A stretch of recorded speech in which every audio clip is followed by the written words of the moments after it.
ആരെങ്കിലും ഇൻസൾട്ട് ചെയ്തിട്ടുണ്ടായിരുന്നു? ഇൻസൾട്ട് എന്ന് പറയാൻ പറ്റില്ല. ഞാൻ പറഞ്ഞില്ല, എനിക്ക് കുറച്ച് പേഴ്സണലി കുറച്ച് കാര്യങ്ങളുണ്ടായിരുന്നു. അപ്പം ആ ഒരു ഇതിൽ ഇനിയിപ്പം കാണിച്ചു കൊടുക്കണം, നമുക്കിങ്ങനെ ഉണ്ടാവല്ലോ, നമ്മൾ വിജയിച്ച് കാണിച്ചു കൊടുക്കണം എന്നുള്ളൊരു ഇതുണ്ടാവില്ലേ, അങ്ങനെയാണ് അങ്ങനെ ഒരു ഇൻസിഡൻറ്റ് ഉണ്ടായിട്ടുണ്ടായിരുന്നു. അപ്പം എനിക്ക് പറയാൻ ഒരു ബുദ്ധിമുട്ടുണ്ട്. അതുകൊണ്ട് പിന്നീട് എപ്പോഴെങ്കിലും അങ്ങനത്തെ ആളുകളുടെ മുന്നിൽ, ആളുകൾ പേര് പറയണ്ട, അങ്ങനത്തെ ആളുകളുടെ മുന്നിൽ ഇങ്ങനെ ആയിട്ട് ഭയങ്കര പ്രൗഡായിട്ട് പോയി നിന്നിട്ടുണ്ടോ?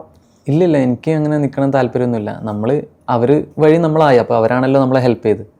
പിന്നെ അവർ മുമ്പിൽ പോയിട്ട് നമ്മൾ സ്റ്റൈലാക്കി നിന്നിട്ട് എന്താ കാര്യം? അപ്പം അവരെ റെസ്പെക്റ്റ് ചെയ്യണം. അവരങ്ങനെ ചെയ്തുകൊണ്ട് നമ്മളിങ്ങനെ ആയി, മനസ്സിലായി. അപ്പോൾ അവരാണല്ലോ നമ്മളെ ഹെൽപ്പ് ചെയ്ത്. അത് ഞാൻ പറഞ്ഞത്, നമ്മളെ ഹേറ്റേഴ്സ് ആയിരിക്കും നമ്മളെ കൂടുതൽ ഹെൽപ്പാക്കൽ ഇങ്ങനത്തെ സക്സസ് ആവാൻ വേണ്ടിയിട്ട്. ഇയാളെപ്പോഴും ചിരിച്ചുകൊണ്ടിരിക്കുന്ന കാണാറുണ്ട്. എപ്പോഴാണെങ്കിലും ഇങ്ങനെ ചിരിയാണ് ഹൈലൈറ്റ്. എങ്ങനെ ചിരിച്ചിരിക്കാൻ പറ്റുന്നത്? എന്ത് ചോദിക്കുമ്പോഴാണെങ്കിലും സംസാരിക്കുമ്പോഴൊക്കെ ഇതിങ്ങനെ വരുന്നതാണ്, ഇതങ്ങനെ ഇതിനപ്പുറം എനിക്കറിയില്ല.